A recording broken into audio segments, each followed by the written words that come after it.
I'll just jump right into, and maybe you can offer me some coaching. So I have this deal where I have this great job. I love the job. I'm making pretty good money for me, like 95,000 a year or something like that. And then I have Hmm. this coaching thing that I'd love to do more. I just have not really committed, like I don't put time in my calendar. I don't make calls, and I know it's just me not putting the effort forth. But I love the community. I love being in Townsend's group and Mm. your group and the Mighty Network thing, and I get tons of value out of it. And I was a coach for Landmark for years, like an Hmm. unpaid coach, but I've never crossed that bridge and became a paid coach. Mm. So that's the inquiry I'm in. What am I doing here? Am I a fraud because I don't have any coaching clients? What's my next move? I would like to have some paid clients. By the end of the day, I'm burnt out from my regular job and don't want to Yeah. connect with people. Yeah, let's take these one at a time, man. This first one, am I a fraud for being here if I'm not have paid clients? Not in my book, not in my world, because for me, like coaching isn't just a profession, right? And I would even say more than that, I would say that, coaching is a subset of creating a conversation. So learning to create powerfully in conversation with yourself and others is great self-development. It's great professional development as a leader, growth as a parent, as a partner. Coaching is taking this modality that's applicable in every area of your life and selling it as a service. I'm about learning to use conversation to create the most beautiful life for ourselves and others. That could look like efficacy in a company, that could look like better sales skills, that could look like better parenting, that could look like a professional service called coaching. It just so happens that a lot of coaches do engage in this work because the thing that we're learning to do is also something that you can sell as a service. And I use the context of two contexts to teach this work most often, which is business sales and intimate relationships, because those are the two contexts that have the most energy in them, right? As the most personal growth in those contexts. So, yeah, for me, you're completely welcome in this group. If you never have a client and you just want to learn how to do this stuff better, that's perfect for me. So don't feel like a fraud here. There's a different question. It's more about your life and where you want to take this. But let's reconnect for a second. When you've got this worry about being a fraud, it could create both an obstacle from you going forward and a way of confusing you as to what it is you actually want. You might be trying, oh, I need to get clients because I should, then I wouldn't be a fraud. That's not actually what you would love. Can we take a breath for a moment in this idea? How do you feel about my pitch, my perspective on what this work is and why you shouldn't feel like a fraud? How does that sound or land? Yeah, what I'm out to get is to really look at who am I being in the moment, in every Mm. moment as I go through my day. And I rarely think I'm a fraud, honestly, Yeah. but I do feel like there's part of me that wants to have clients and part of me Hmm. that's like, I don't want to put in the effort. Like I'm too lazy to put in Mm. the effort. There's a state of being, yeah. Landmark is also not a context where it's like you're here just to create clients as a coach. Landmark is like a life skill. It's kind of my work, I see more like that. Townsend is running how to build a coaching business. If you don't show up, then you're not in the group. That's a different context, which I love, but that's not what I'm doing. You're welcome here for your own personal growth. And nice catch that you just said, I want to, but I'm too lazy. So that's another example of you can't actually know what you want when you're busy judging yourself as too lazy for doing the thing you think you want. So maybe you really want it, or maybe you're just judging yourself as lazy and you don't want it. So I wonder, how often do you give yourself permission to just really ask yourself the question, what would I love? What would I freaking love? Have you tried that one on? I haven't. Uh, Well, we don't have to it's do pro that now, but that's the thing I would encourage you to inquire into. Whatever your favorite, most pleasurable context is, maybe you've got a bar or cafe you like to go to, a favorite drink, the right lighting, like a journal and a pen. Give yourself some space and permission. Like there's that great question, what would you do if money were no object? Right. And that's another version of just like, if I could just dream like a kid and if I could have whatever I want, like from my heart's desire without any, like no rational, like don't get in the how or if that's possible, just like truly like heart-based dreaming. Set yourself free to really go into it and just see what comes out. For me, little things like I give myself permission to explore this and never do anything about it, not judge myself for it, but I at least want to feel and know. My ego's like, okay, go ahead, John. You got 20 minutes, and then tell me what you know. Then we're going to get back to being critical. But I play these little games with myself to get out of the way so that my bigger self can come through. Oh, that's great. Will you try that and Awesome. just let me know Yeah, how it goes? Cool. absolutely. Thank you. Appreciate it. Great, Sam. Thanks for being here. So, Margie, nice hand going right up. I love it. Good to see Thank you you. so good to see you, everyone. Good to see you, John.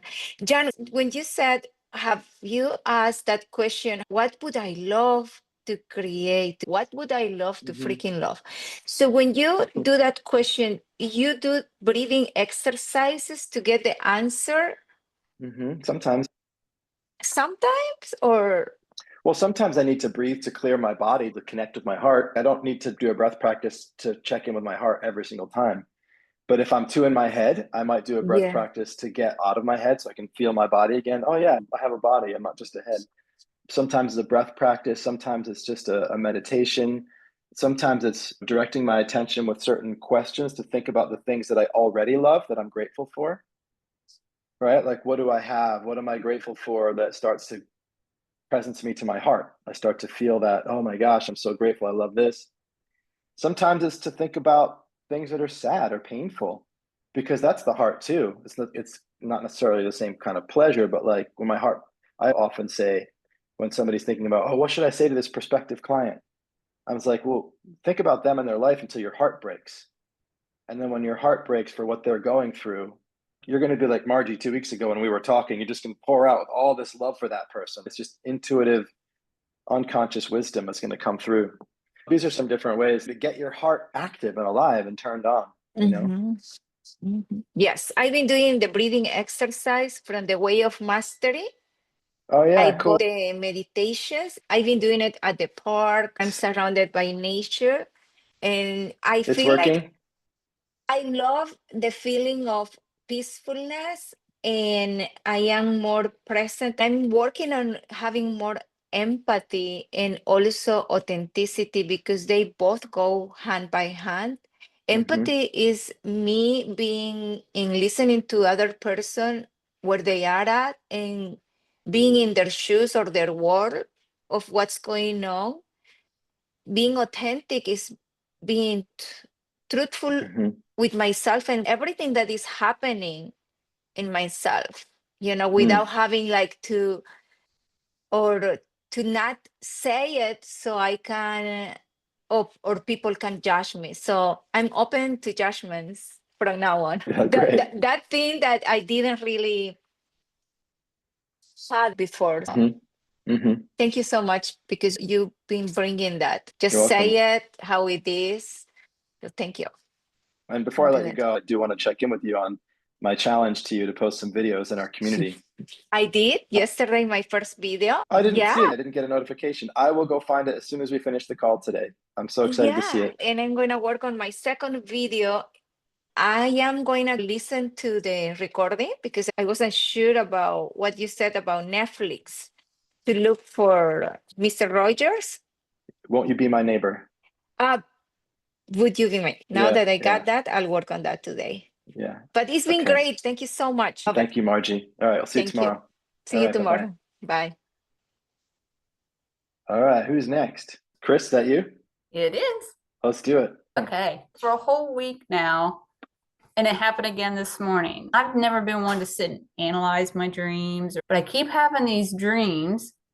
I don't like to dream, and I purposely force myself awake because I don't want to finish this. Mhm. This morning's dream was I was at a huge party.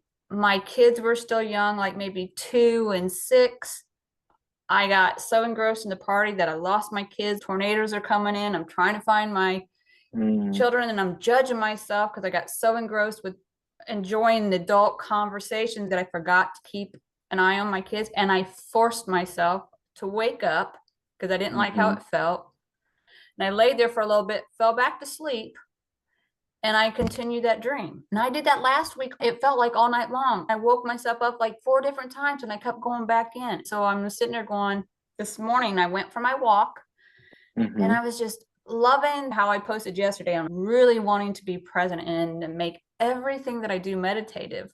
And in that moment, I'm listening to the birds and everything, and an eagle flew right in front of me. Wow. And I'm like, freedom. And then I was watching it landing, and then it dawned on me.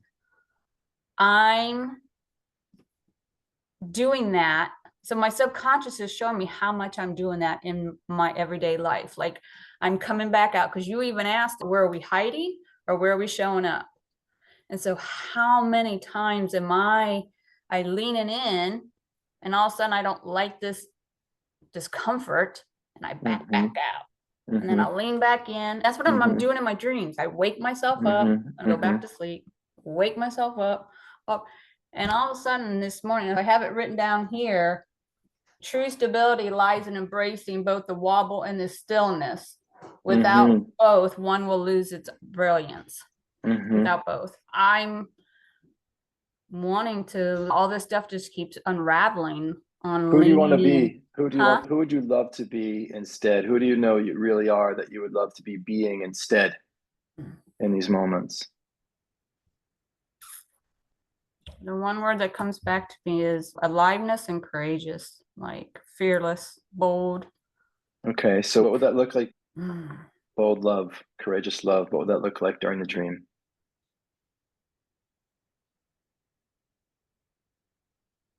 Okay, so here's what I'm feeling all of a sudden. Like, you know how when we're birthing something, like when I had my children, the pain was just horrendous.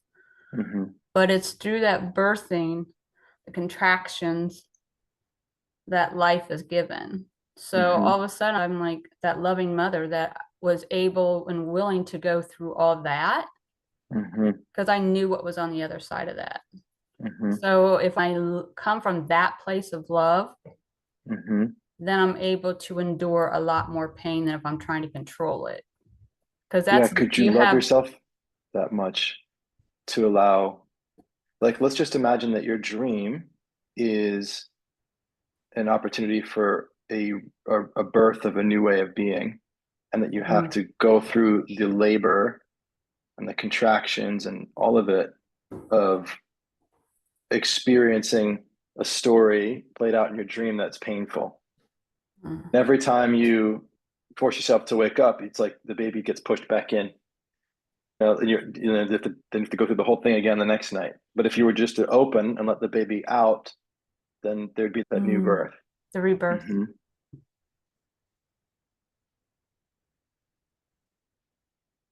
What I have found is that our dreams are, I don't know if they're equal, but it seems like to me that to be almost equal, maybe equal to real life when it comes to psychological transformation and evolution. If in my dream, I'm conscious enough to make a decision to stay, to go into that dark cave that I'm afraid of, to turn around and look that demon in the eyes, to stay in the uncomfortable situation instead of wake myself up, then I actually experience a liberation and an insight that becomes part of my nervous system. And in my waking life, I am now more integrated, whole, and complete. And then I have a different way of being during the day. I think the function of dream is that it gives us the opportunity for that, at least. No, I 100% agree. And that comes back to that surrender. Like, did you surrender when you birthed your kids? I really truly did. You know how to do it. Yeah, I had my children, no medication, anything. I wanted to be fully present to feel everything that I was going to feel. Yeah, don't medicate yourself by waking up. Okay, so now here's the funny thing that I noticed, and I'm like, oh, I hope this happens again soon so I can consciously choose. And maybe not tonight, but it will at night, because you're human, and whether it's that dream or another one. And it also happens during the day, right? Something uncomfortable comes up and you think, I'll just wake up from this and go to the fridge, or I'll wake up from this and do something really important that's like that target or something. And that's the same act. Yeah. But if and you can that's just why stay. I'm wanting that, being that, choosing each moment that I'm feeling to do that. How am I being throughout the rest of the day? I wanted to implement it all throughout my day in each moment and catch those. It wasn't until I was on my walk and saw that eagle, and about 5 minutes after that, the dream popped back into my head. I was looking forward to bringing this to you, because these are unraveling and I get excited about it, but it's show that pattern is definitely showing up for me to show how often I'm choosing consciously to give birth. to give birth. Yeah. It's great. I love when you connect with the resource that you know you have and you realize you can just use it. And you've already got this practice of bringing more attention to the moments. The patterns we create in our waking life will show up in our dreams too. Like I notice that when I'm really active in my declarations and really cultivating way of being in my dreams, that shows up. It shows, and I'm practicing in my dream, and that bleeds into my day as well. I love your shirt. Thanks. It was a gift from Heather Quick. Goat King. Yeah. Thank you very much. Refined. How do you choose to drop something out of your day, of your activities and practices, when all you do throughout the day is what you love? But then you have something else that you would like. You can't fit them all. Yes. When I love more things than can fit into a 24-hour day, how do I drop something? Indeed. I think there's some things I love more than other things. And so I just ask, what do I love most right now? The important part about that is what's going on if I'm not willing to do that is the fear of loss and the fear of missing out. Right? Like, oh my gosh, I'm going to miss out on something. I get honest with myself that I'm actually afraid of missing out on something. And so it's really fear that's having me not cut something out of my day. And so then I get into like, what's that about? What am I afraid about that? You know, that's like a core part of my personality wound, I guess you could say, like my orientation since I was a little kid. I think about when I was punished and had to sit in my bedroom and looked out the window at my friends playing and how much I hated that. And it's like, oh, I can see, oh yeah, that feels the same. I can feel that pattern playing itself out right here, right now. It's okay. You know, just connecting with a different perspective. There's so many things that I'm not going to do, and that's beautiful. So what am I going to do? And that's one thing that I do to shift the perspective. The other thing is on this last year when I really got into slowing down, especially my physical movement in life.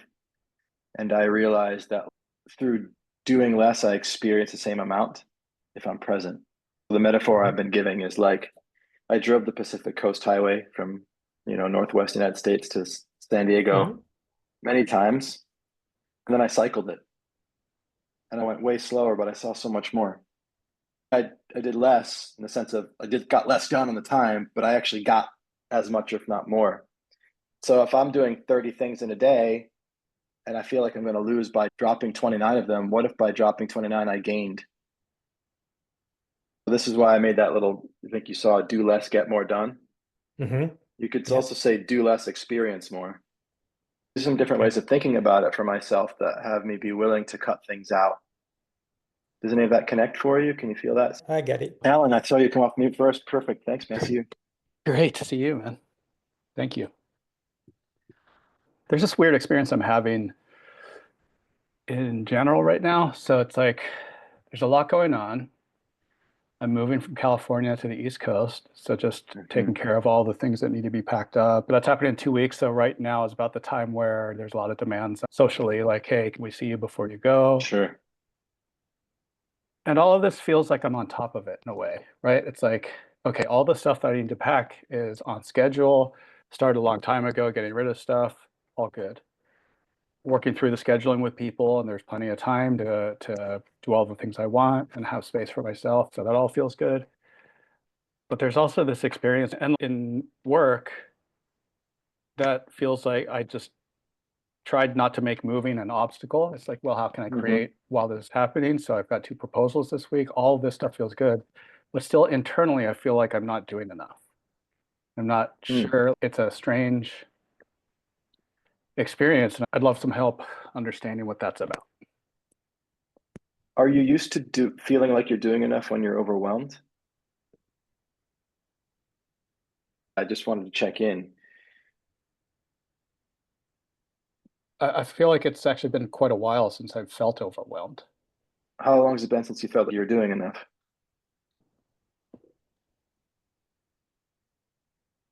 Not too long ago. So they're not connected. Sometimes people get that way. It's like suddenly when I'm not overwhelmed and I'm being effective, I feel like something's wrong, but I guess that's not what's going on. I would get curious around like there's something more for me to be doing. Doesn't necessarily mean more activities or more moving things, but it might mean depth. It might mean something not in the categories that I've already expressed. if it were true that there were something more for you to be doing, but not necessarily quantity, what might that be? Oh man, I just touched it. It's the sadness of leaving here. Yeah, man. What does it feel like was the block from being in touch with that? What feels not safe or not okay about being in touch with that? Mm.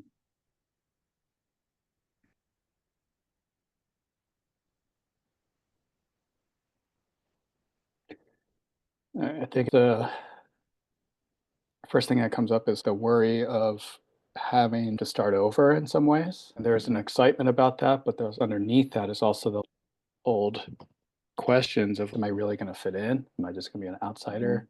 Am I worthy even? Yeah. So I Yeah. think that's one side of it that I see right now. Yeah, it's great to get in touch with. I imagine the decision wasn't easy in the first place because there's a lot of upside and downside, right? In my experience, I've gotten myself mixed up by thinking that if I'm happy about my decision, then it's not right to be sad about my decision too, because it would mean that the decision was wrong. That was my story that was blocking me from feeling both. I think the way that piece relates to me is like, so I've mentioned it's a both and kind of thing. There's some sadness, and that feels normal to hold and embrace. And there's a real excitement. Where it's blocking is our relationship with Christine. If I'm not 100% like, yeah, I'm all about this, there's no sadness, then it feels there's something there. Maybe it's me trying to protect her and reassure her in some weird way. No, I'm in this. Right. Yeah. It's almost more romantic if you're really heartbroken that you're leaving. Depends on being able to hear that. It's not as easy, but like, I'm so sad I'm leaving, and it's definitely the right decision because I'm even more happy and ecstatic that I'm going to be with you.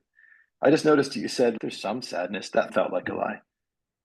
It's like, man, a little bit bigger, which is beautiful. Yeah, I was I think, so sad to leave Santa Monica when I moved to Hawaii. My friends, my fitness. yeah, I think I'm just in general minimizing it and Mm, not really turning and facing it and walking towards it. that. It feels good to be able to open up that Mm, that it's like a pinhole, and just to be able to open it up now feels really good. yeah. And dude, I just wanted to say I really admire your self-forgiveness practice. 100 days of self-forgiveness. That's been awesome. I think Fucking mind blowing. I'd love to have a little interview or conversation with you when you get to the end, just about your experience and how it's impacted your life. It's a really remarkable commitment. Oh, sure. I'd love that. Totally. Yeah. So for anybody else who's watching, we are creating community. Alan's creating a log. He's updating us regularly, but 100 days of self-forgiveness. It's a powerful practice. Yeah. Stay tuned. All right, brother. Thank you. Thank you, man. Love you. Love you too. Hey, Daniel. Hey, John. Hey, everybody. Several of the questions and conversations brought more to me today. I think I'm still going, I am going still with the one that came to me an hour ago. When it came to me and I typed into Mighty the question, then like 12 answers or responses came to me as well. Cool. It's about how to create commitment in others, especially clients, and inspire commitment, and what to do when people don't do what they've said, right? The sort of, I feel like there's a balance there. Yeah. I had a conversation with someone yesterday who's like, I make it clear from the beginning, if they don't do something they agreed to do, we're done. That's it. Game over. And part of me, when I heard that, I was like, yeah, that's cool. And then afterwards, I was like, that might be a little too hard for some people. Like, maybe not optimal. I think you probably know the question and have thought about it a million times. Yeah. I mean, I always say that integrity is a prison for most people that learn it through personal development because they learn it in that really simplistic way that you just said. I do it or else I die or else I'm worthless. It's like, okay, what if there's a fire? What if there's a hurricane? What if you're dog dies, like what if shit happens? Real integrity really is about being our word, not doing what we said our word do. That's one way to do it. You know all this, right? Communicating is valuable too.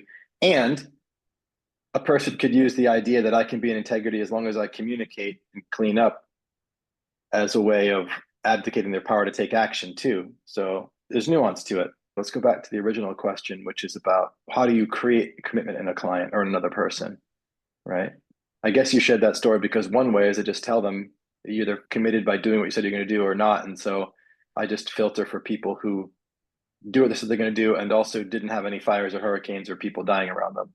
Like, so the circumstance of that, which is like, which isn't really, is leaving a lot of possibility on the table by walking away. You could be in a world like that, but then you're kind of blind to greater possibility. So you kind of spoke some of the things that I see as the answer to inspire them into commitment by teaching them what commitment looks like.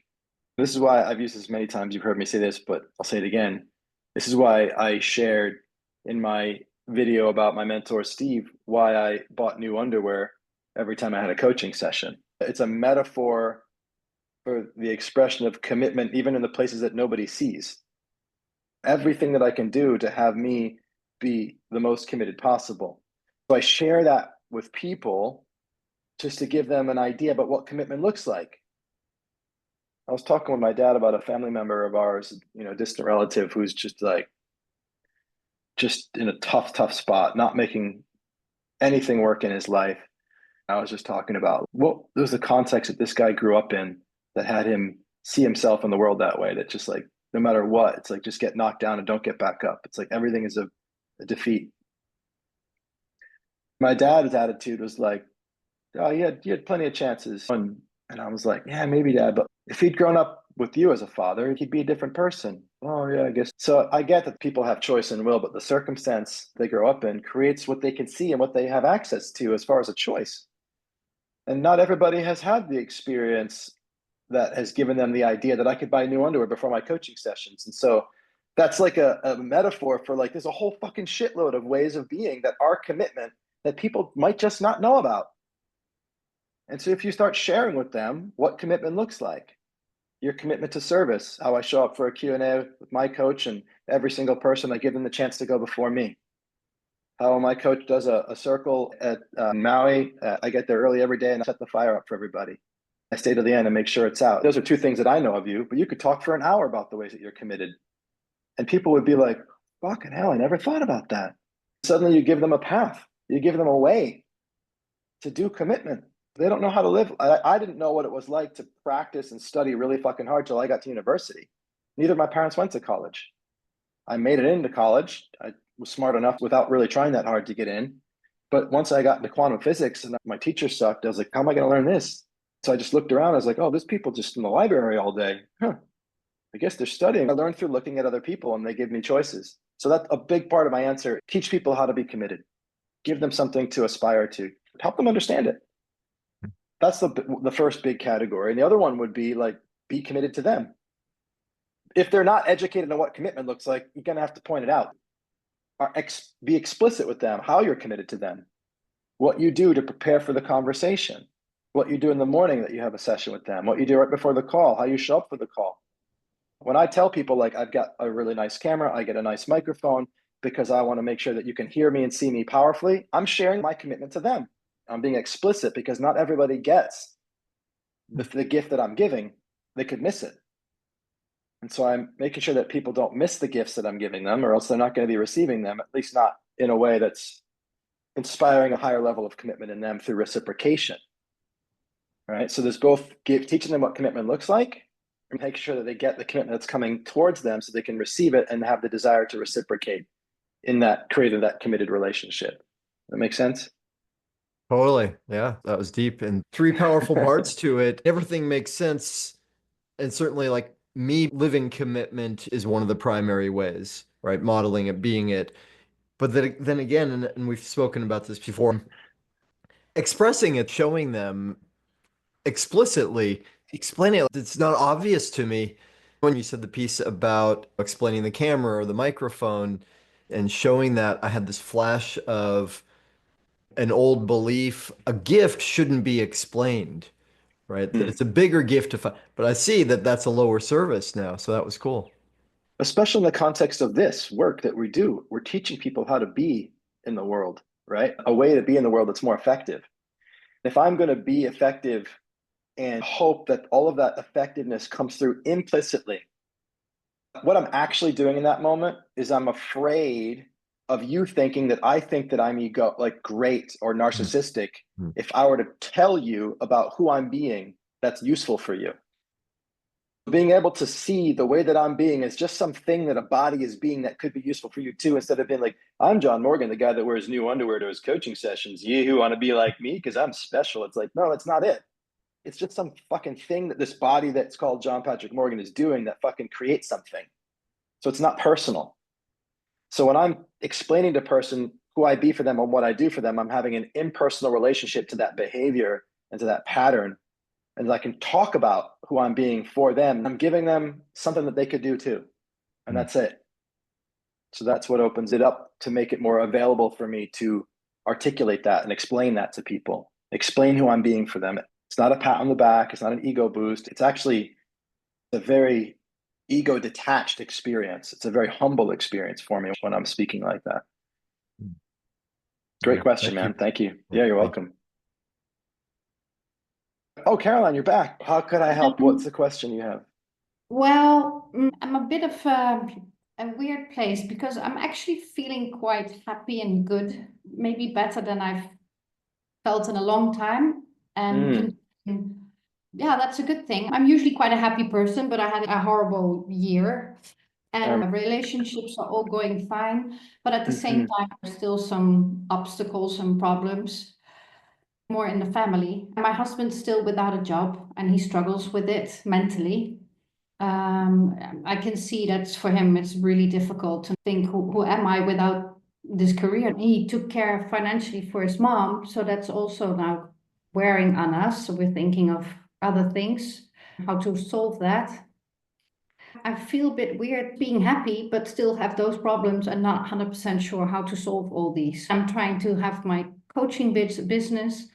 I'm really trying to get out of my comfort zone, get out there, do a lot of asks,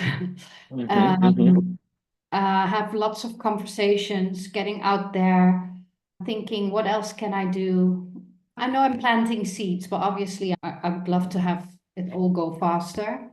That's a bit where I am. Well, this is a Q&A. I could make up a question, but I'd rather you ask me one. So what is the question within all of that, the answer to which would really help you right now? If I have the focus on me, then it would be great if I could just continue building my business. Worrying about someone else's business and income is then not my thing anymore. And yeah, so how would I go about that? What else can I do? What am I not seeing where I can go and develop that? How could I just develop my business and not worry about my husband's income? Is that what you're asking? Exactly, because worrying about his income is basically. Does it feel like your job is to worry about his income more than it is to grow your own business? No, I do feel that I have like this subconscious belief that it makes more sense for him to have a job and solve the financial problems than me, because it's always been like that.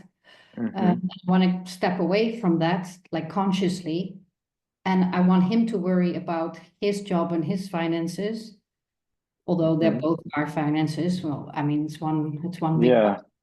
But to help the situation, I'd rather build my business and make sure that I make some money. So that would be an easier way for me to worry about instead of him getting his job. Listening to you, what it feels the struggle is with is there's like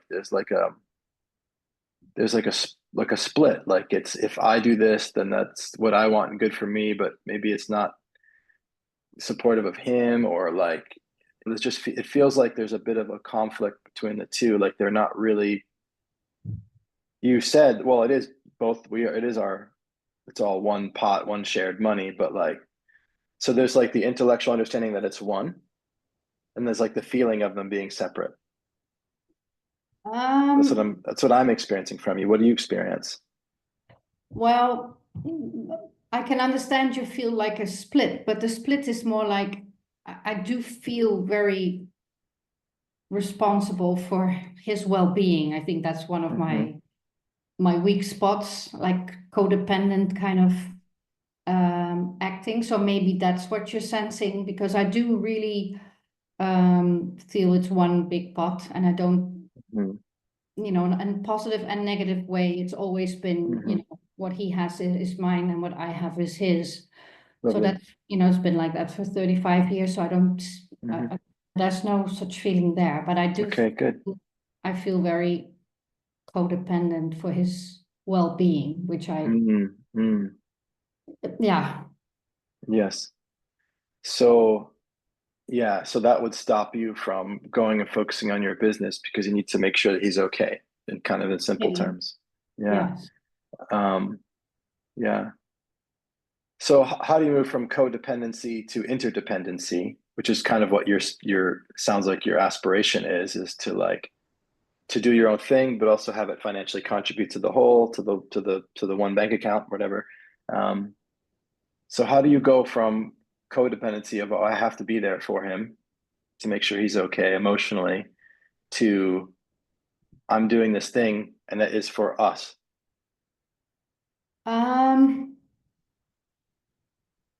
That's a good question, because it's not, I have been trying to do that, and he's very supportive of me. That's all like healthy. It's more like that when he's unhappy or when he's like huffing and puffing because of his situation, then I feel like, you know, Right. I can't go work right now. I've got to be here. Something like yes, that. or at least I feel responsible to make him feel better again. And Right, right. one of the things I have noticed that coaching your own husband's not a good thing.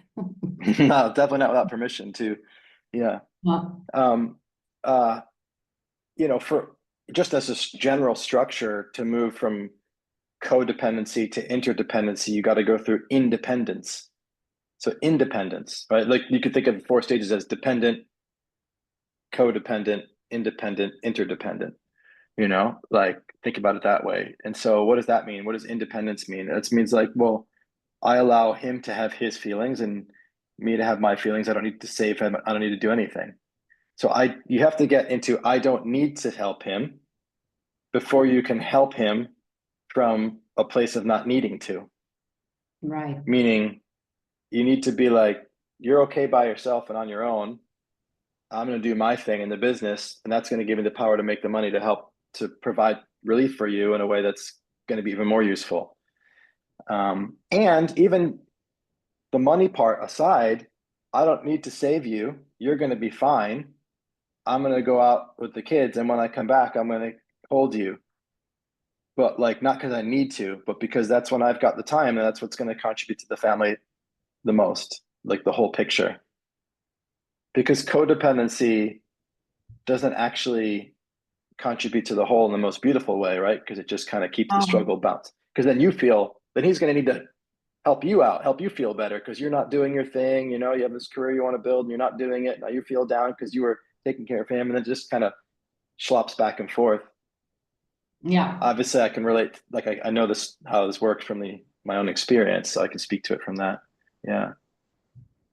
No. I hear what you say, and rationally, I'm there, but it hasn't landed. I mean, for Yeah, some I get it. reason, You it got to hasn't feel it in your really body. landed.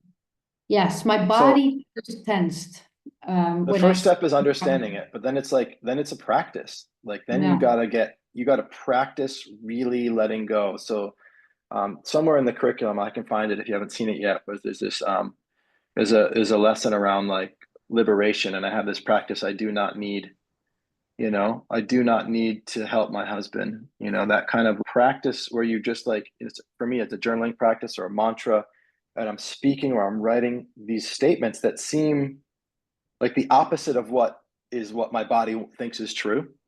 And I stay with it and I repeat it so I can try it on.